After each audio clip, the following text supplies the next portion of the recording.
Hi, my name is Haynes, and today I'll be talking to you about Ntozake Shange, a writer, poet, and artist who was very influential in the theater world. Um, to give you a little bit of background, her name Ntozake was adopted in 1970.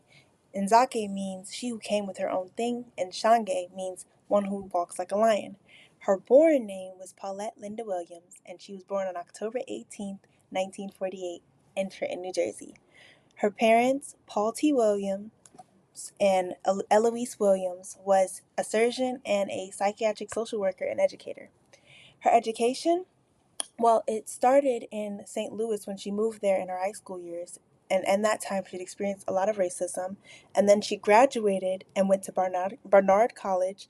Afterwards, she followed up and got her master's in American Studies from USC.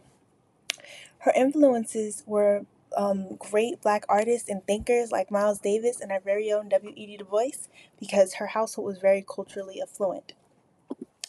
As for her career, I chose three different main medias that she had used, and then I will be talking about her other medias, but for right now we'll be talking about Sassafras, Cypress, and Indigo, which is a novel about three Southern black sisters finding their artistic and spiritual identities through dance, music, and magic as they grow into womanhood.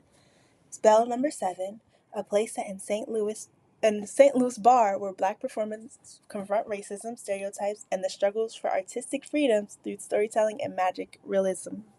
And the cryo poem for colored girls who have considered suicide when the rainbow is enough. A groundbreaking cryo poem of poetic monologues and dance that explores black women experiences with love, trauma, sisterhood, and survival. In each of these different works, she shows many different ways to express black experience, especially black womanhood experience. And she does it through dance, through her writing, through different type of communications. I personally watched and read the For Colored Girls Who Have Considered Suicide slash When the Rainbow Is Enough. Um, it was very intense and you felt it, but it was very real. Um, as for her legacy, Ntozake Shange transformed American theater through works like For Colored Girls, Sassafras, Cypress, and Indigo, and Spell Number 7, but her legacy is also carried through her other major pieces, such as Betsy Brown, Wild Beauty, Nappy Edges, and Mother Courage, and her children. Across all her writing, she blended poetry, dance, music, and storytelling into the cryo poem, a form that redefined what a play could look like, something that didn't exist before or wasn't considered before until she introduced it. Her work continued to influence black feminist theater, experimental performance, spoken word artists, and playwrights like Suzanne Lori Parks, Lynn Ntozake, and Dominique Morrisou.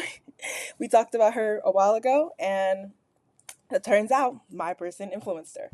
By centering black women's emotional lives, sexuality, trauma, spirituality, and joy, Shange opened doors for new voices and new structures in contemporary theater. Voices that weren't thought about, voices that weren't that never got the chance to be put on the soapbox to be heard. She contributes to theater by expanding what a play can be: nonlinear, structured, music driven emotion, dance is storytelling, and community based ensemble performance. She made it feel like something that you really could have experienced, or something that anybody really could have experienced. She brought it to you in a form that was raw and intense. Impact. Shange is extraordinary because she broke theoretical rules and centered black women's voices and used language in bold new ways. Spelling, rhythm, and movement became part of the performance itself.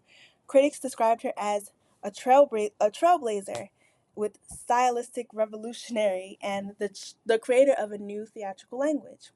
Fellow playwrights say she opened doors for them to write about black experiences without apology. Her most celebrated work, For Colored Girls, inspired generations of performers by proving that poetry, dance, and vulnerability can be staged with the same power as realism. Artists and scholars often credit her with redefining what counts as American theater. She's a These are links to different interviews that she did, and I will be tagging them in the caption. But overall, her legacy lives through her influence, her formal innovations, and the generation of black artists who cite her and her phenomenal voice. That is all. That's all we have for today. But thank you so much for listening. Thank you so much for watching. Have a nice day.